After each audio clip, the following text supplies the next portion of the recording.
So, we've mentioned the term Arcstream. We've mentioned the name Blue Shift. Yeah. When Blue Shift was announced, it sent the internet in a frenzy. And people were like, "Oh man, I've seen this name before," and all that kind of stuff. Which nobody technically owned the name Blue Shift or whatever like that. Yeah, it's a scientific term, which means you can't copyright or trademark it. Exactly. So when Arcstream came out, that like my little rabbit ears, I was like, interesting. That seems like there was a change in there. But I was like, let me see if I can get it here from the horse's mouth, the creator, the man, the myth, the legend. Android. Yeah. What do you have to say for yourself? What do I have to say for myself? Why did you like the name better? Blue Shift? I like the name better.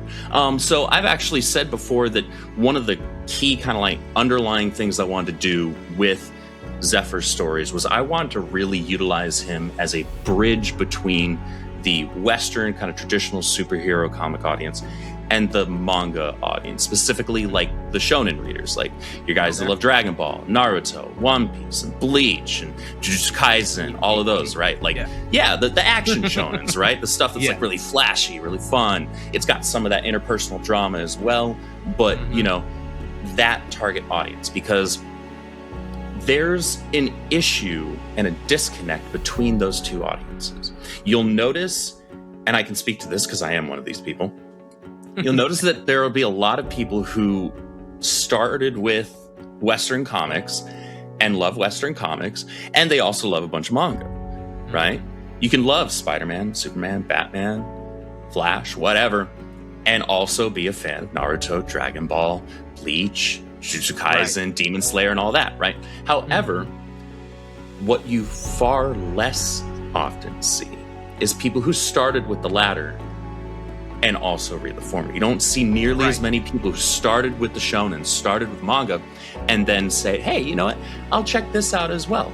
The closest they might get is My Hero Academia, which is essentially a riff on Western superheroes, right? But their own kind of twist on it, which is fun, right? It's a good series. It's a really good series. It's I'm a Momo guy.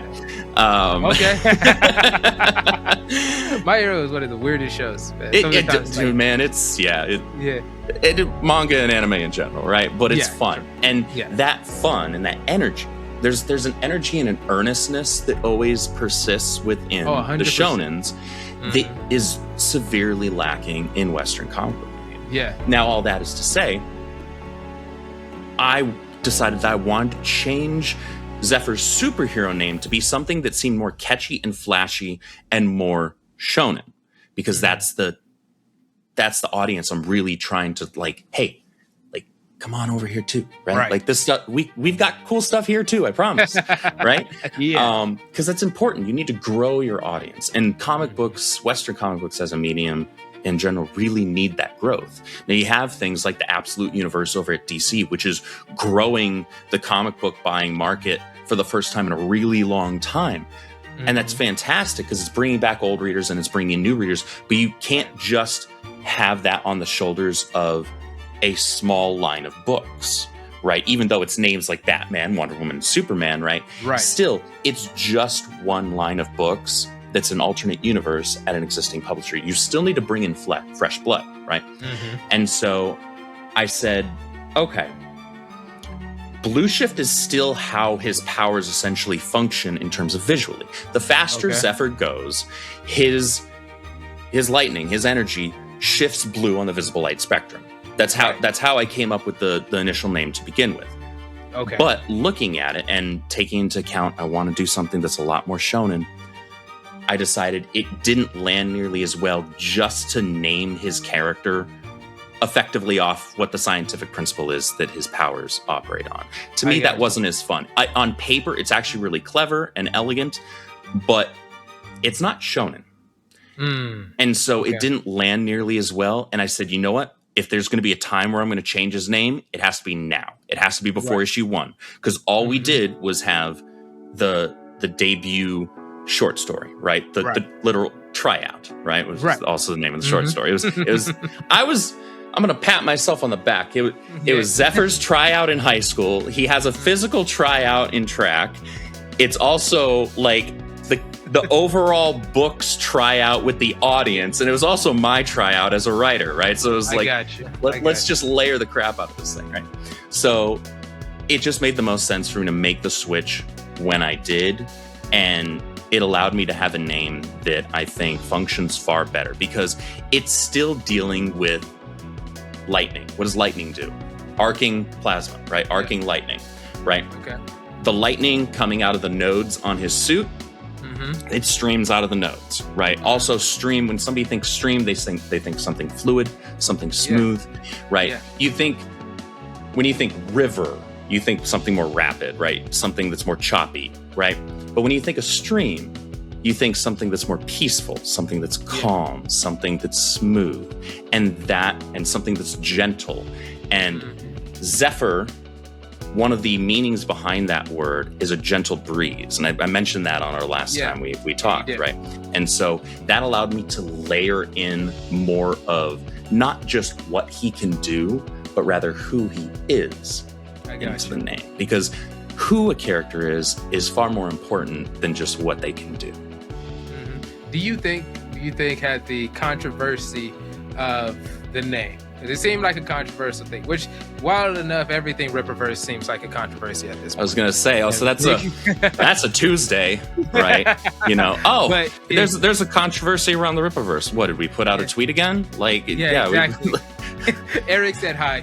How dare Eric said, be great this morning. He tweeted at 7 a.m. Or whatever hour he gets up, which is sometimes a stupid one. Picture with his kid. How dare he? Yeah, right. Oh man, the sky's falling. No. First off, he doesn't get off that easy because he be trying to start stuff sometimes. He's like, I know he does.